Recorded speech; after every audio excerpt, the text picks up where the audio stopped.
Hey everyone, this Millennial Investor here with my May update on Lending Club and Prosper. I do apologize for the delay. I've been working about 110 hours each week for the past 5 weeks, but things are finally starting to dwindle down, so I should be back to a 60, 70 hour schedule pretty soon. So in terms of Lending Club, last month I was at $6,058, and currently I'm at $6,100.44. So an increase of roughly $42 for the month, and that's pretty good. I'm holding up at that 6% compared to last month, which was I believe was 6.09%. So about the same, and money wise, things are up. So my strategy of investing mainly in A notes is paying off. If we take a look at the breakdown, I do have 4 notes in Grace right now, and that's pretty typical.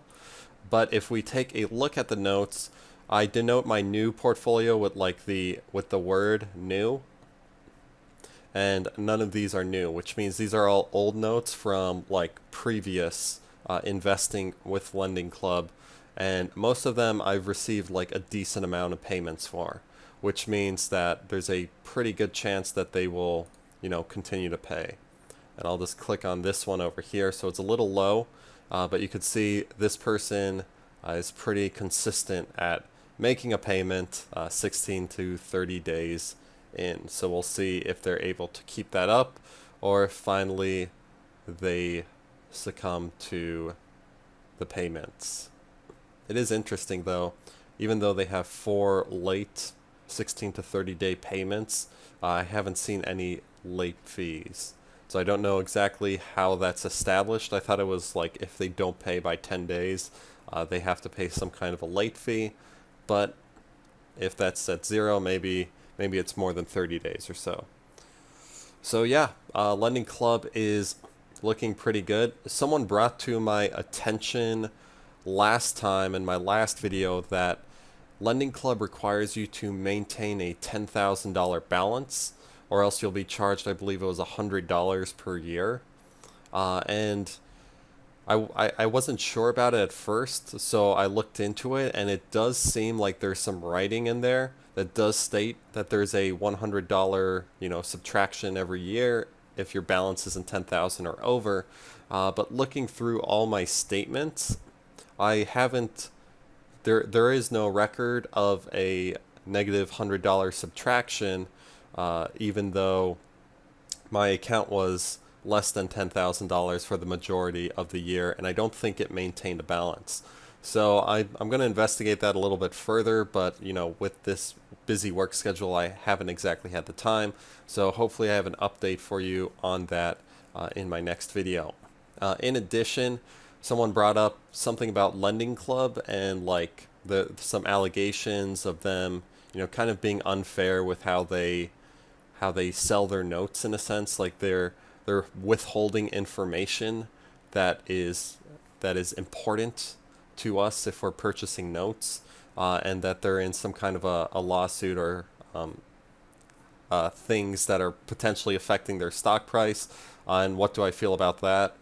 And I feel that Lending Club is kind of growing a lot, and they're kind of growing to a point where I believe like it's difficult for them to completely fail. So if something is in jeopardy, I feel that Lending Club would just be purchased by another company who would then handle things better. So I'm not like concerned that my money is just going to vanish and enter like bankruptcy, or bankruptcy claims or whatever, and I have to try to fish it back. So yeah, that's just kind of my thoughts on that. Lending Club stock has kind of been all over the place recently. So it was doing pretty good end of April. Well, and when I say pretty good, I mean not like really good. I mean it's kind of trailed for a long time, but like kind of at the $3 mark, and then it dropped a lot. And then just this past week or so, it just made a huge jump again, 30 to 25%. So I haven't really invested much more in Lending Club. I've kind of just let my shares. I have like 20 shares of Lending Club, not a lot, like $60, $70. Kind of just let that sit. But yeah, there was quite a boost there. But of course, when a stock drops 15-20%, you don't just want to throw money into it blindly. So yeah, that's why I didn't do that. But yeah, they might make some recovery. We will see. I haven't updated my stocks in a while, so I'll hopefully be talking about that this month as well. But anyway, back to Lending Club. Yeah, 4 notes, a couple that are defaulting right now, 27 charged off, but a lot fully paid. Jumping into some more details here, at 12.16%, it's dropping a little bit here and there, just because I'm mainly investing in A notes. If you take a look at the pie, there is a lot in the A note section. So 33% of my portfolio is now A notes, with a total of over 50% between A and B notes. So things on the Lending Club side are looking pretty good. The market is starting to recover from like last month and the last few months. So I'm starting to see some pretty good returns, which means I'll keep reinvesting my Lending Club stuff, but I'll be focusing more on the market, at least for the time being.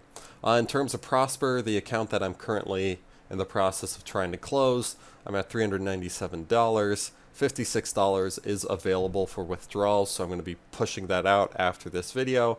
And in terms of late notes, I got just probably 1 note at $12.92. And my net annualized returns, even though Prosper has been doing fairly well and fairly consistent with Lending Club, it does look like it's taking a dip right now. So 5.5% is about 0.5% less than Lending Club. And that could be just because I have a lot less notes in Prosper, or maybe it's just the platform starting to have issues. So I'm not quite sure there. But yeah, 5.54%. Let's jump into the classic view real quick and just get a complete breakdown of everything. So jumping into there. Okay. So taking a look.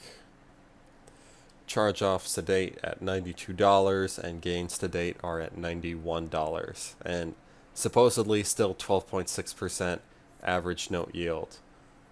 So looking okay, but like I mentioned before, in the process of closing off Prosper, and it's probably going to be another year to 2 years before this account is fully withdrawn, and once it's fully withdrawn, then I'll go ahead and contact them and close it officially.